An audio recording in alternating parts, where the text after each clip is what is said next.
मक्का की गलियां उस वक्त अंधेरी थीं।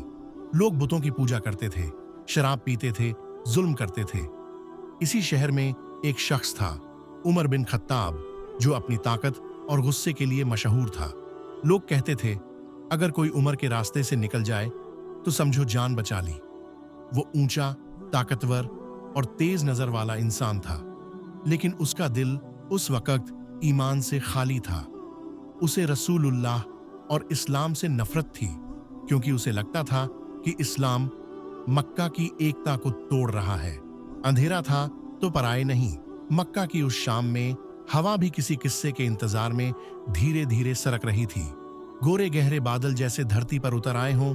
गलियों की हवा में भी एक किनसी खामोशी थी। उसी खामोश मकाम पर उमर खड़े थे। उनका रौब, उनकी लंबी सूरत और आंखों में भड़कता हुआ गुस्सा जैसे तूफान कण कण में समाया हो। उनके हाथ में तलवार थी, तेज, ठोस और उनके इरादों की तरह अटल। जिस तलवार के पास गुजर जाए लोग, वे थैर थैर कर जाते। उस तलवार की खनक अब मक्का की एक मुड़ती हुई रात में गूंज रही थी। उमर ने अपनी ठंडी ठंडी सांसें गिनते हुए कहा, आज यही खत्म कर दूंगा मोहम्मद, और ये सब उथल पुथल भी। आवाज में कठोरता थी, पर उस कठोरता के पीछे एक उलझन भी छुपी थी, जैसे दिल किसी पत्थर से टकरा कर फट गया हो। लोगों की फुसफुसाहटें चारों तरफ फैल गईं। कुछ ने चेताया, कुछ ने डर दिखाया। उमर, पहले अपने घर का हाल तो देखो। सुना है तेरी बहन और बहनोई, वे अब कुछ अलग पढ़ते हैं, कुछ अलग मानते हैं। यह बात सुनते ही उमर की आंखों में और भी आग छा गई। बहन, घर, ये शब्द उनके गले में किसी कांटे की तरह चुभ गए। उनकी चाल तेज हो गई, जैसे बिजली किसी ढलान पर सरकती है। गली दर गली, घर घर की खिड़कियां और दरवाजों के पीछे लोग झांक रहे थे, पता लगाने को कि क्या होगा, जानने को कि क्या होगा। उमर उस रात सबको दिखा देना चाहते थे कि कोई फसाद उनके शहर में चलकर कैसे नहीं बच पाएगा। उनका कदम उस गली में गया जहां उनकी बहन का मकान था। घर का फर्श, दरवाजे की लकड़ी, सभी कुछ उस एक फैसले की तरह स्थिर लग रहे थे। उमर ने दरवाजा जोर से खटखटाया। उस खटखटाहट में कोई सामान्य आवाज नहीं थी, जैसे आने वाला तूफान अपने दरवाजे पर दस्तक दे रहा हो। अंदर से जो आवाज आई, उसने उमर को ठिठका दिया। कुरान की सधी हुई तिलावत। ऐसा आवाज, धीमा पर प्रभावी, हर शब्द जैसे किसी घाव पर मरहम रख रहा हो। बहन अचानक चौंकी, हाथ में रखा कप गिरा। चेहरे पर एक सच्ची सी डरी हुई मुस्कान और आंखों में वही झिझबा जिसे उमर अपनी आंखों में नापते रहे थे। उसने झट से कागज कलम और पन्नों को छिपाने की कोशिश की, पर उमर का गुस्सा कुछ और नहीं, उनकी निगाहें कुछ और तलाश रही थीं। बहन ने दरवाजा खोलने से पहले कहा, ठहरो उमर, यह घर तुम्हारा भी है, पहले गस्ल करके आओ। उसकी आवाज में नतमस्ती के साथ हौसला भी था, जैसे किसी ने पहाड़ों की चोटी पर खड़े होकर समंदर को देखा हो और फिर भी डगमगाया न हो। पर उमर न रुके। उन्होंने दरवाजा धक्का दिया। उनका हाथ इतना जोर से लगा कि दरवाजा चौकड़ी खा गया। कमरे के अंदर उसने देखा एक छोटा सा गुट, कुछ पुरुष, कुछ औरतें, वो सब बैठकर वहीं पाठ कर रहे थे। कुरान के शब्द हवा में तैर रहे थे और हर शब्द उमर की रगों में नया आग लगा रहा था। उमर की आवाज गरज उठी, क्या हो रहा है यहाँ? क्या यही गलतियां हैं जिनके कारण तुमने अपने घर बदला है?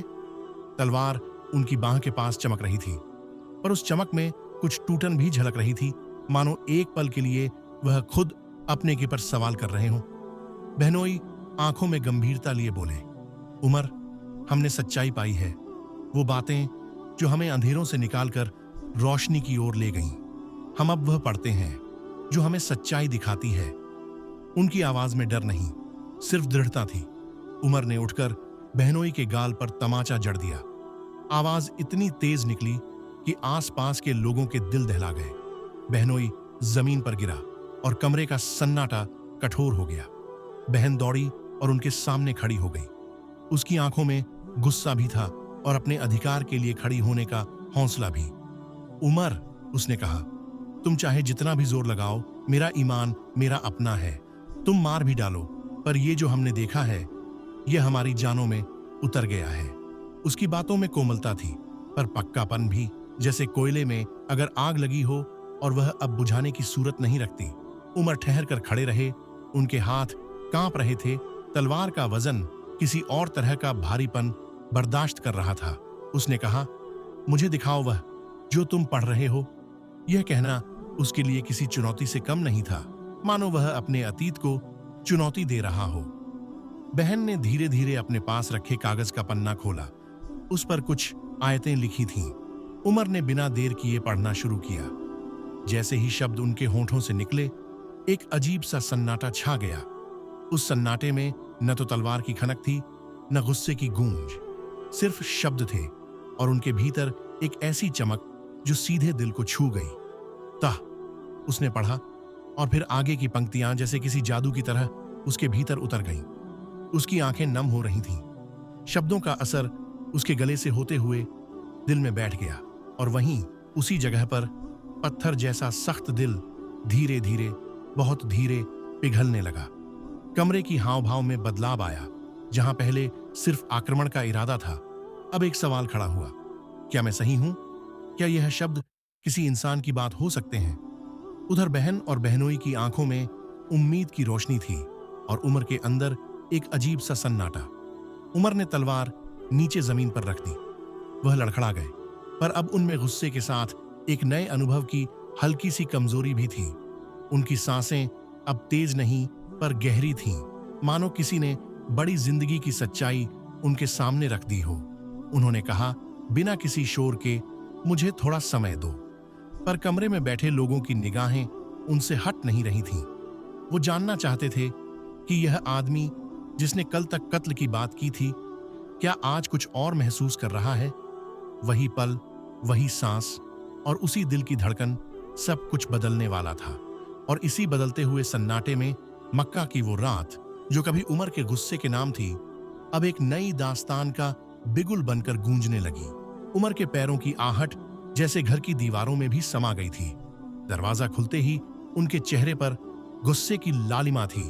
आंखें अंगारों की तरह चमक रही थीं और सांसें इतनी तेज कि कमरे की हवा भी भारी हो गई। अंदर उनकी बहन फातिमा और उनके शौहर सईद बैठे थे। सामने एक छोटा सा पन्ना रखा था जिस पर कुरान की आयतें लिखी थीं। दोनों के होंठों से एक अजीब सी मिठास फूट रही थी। वो अल्लाह के कलाम की तिलावत कर रहे थे। लेकिन अब वो सुकून टूटा। उमर की आवाज गूंजी, जमीन तक कांप उठी। क्या सुन रहा था मैं? क्या तुम दोनों भी मोहम्मद के दीन में चले गए हो? कमरे में सन्नाटा छा गया। सईद ने धीरे से सिर उठाया। चेहरे पर डर नहीं था, बस यकीन था। हाँ उमर, उन्होंने कहा, हम उस अल्लाह पर ईमान लाए हैं जो एक है और मोहम्मद को उसका सच्चा रसूल मानते हैं। ये सुनते ही उमर का गुस्सा जैसे फट पड़ा। उनकी मुट्ठी भींची और बिना कुछ सोचे समझे उन्होंने अपने बहनोई के चेहरे पर एक जोरदार तमाचा जड़ दिया। सईद का शरीर दीवार से टकराया और वो जमीन पर गिर पड़े। पल भर को फातिमा जमीन पर ठिठकी रही, फिर बिजली सी आगे बढ़ी और अपने शौहर के सामने खड़ी हो गई। उसकी आंखों में आंसू थे, लेकिन उनमें डर नहीं, बस हिम्मत और ईमान की चमक थी। उसने ऊंची आवाज में कहा, उमर, तू चाहे हमें मार दे, चाहे जुल्म कर ले, लेकिन हम अपने ईमान से पीछे नहीं हटेंगे। हमने अब वो रास्ता पा लिया है जो सच्चाई की तरफ जाता है। चाहे तू तलवार उठा ले, हम उस रास्ते से नहीं मुड़ेंगे। उमर ठहर गया। उसकी तलवार हवा में थमी रह गई, जैसे वक़्त कुछ पल के लिए रुक गया हो। उसकी बहन के चेहरे पर चोट का निशान था। लहू की हल्की सी रेखा गाल पर उतर आई थी, लेकिन उस लहू से ज्यादा चमकदार था उसका यकीन। उमर की सांसें गहरी हो गईं। वो उस चेहरे को देख रहा था जिस बहन के लिए वो दुनिया से लड़ जाता, आज वही उसके सामने ईमान की ढाल बनकर खड़ी थी। एक पल को उमर के दिल में कुछ कांपा। उसका गुस्सा जैसे किसी अनजाने सवाल में बदल गया। उसने धीमी आवाज में कहा, अच्छा, वो क्या पढ़ रहे थे तुम लोग? मुझे भी दिखाओ, सुनाओ। मैं देखना चाहता हूं कि आखिर इस कलाम में ऐसा क्या है जिसने तुम दोनों को बदल दिया। फातिमा ने उसकी तरफ देखा, थोड़ी देर तक चुप रही, फिर बोली, उमर, तू नापाक है। पहले जाकर गुस्ल कर, फिर इस कागज को छूना। ये अल्लाह का कलाम है। इसे सिर्फ पाक दिल और पाक जिस्म वाला ही छू सकता है। उमर ने उसकी बात पर कोई जवाब नहीं दिया, बस कुछ क्षण खड़ा रहा, तलवार नीचे झुका दी और बिना कुछ कहे बाहर निकल गया। उसके कदमों की आहट अब पहले जैसी नहीं थी। उनमें गुस्से की जगह एक बेचैनी थी, एक सवाल जो उसके दिल में गूंज रहा था।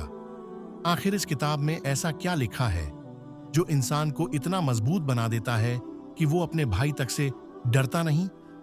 उस रात उमर की तलवार भले ही म्यान में चली गई, लेकिन उनके दिल में सवाल की तलवार उतर चुकी थी। वो अब जवाब खोजने निकल चुके थे, और वही जवाब आगे चलकर उनके दिल का रुख हमेशा के लिए बदल देने वाला था।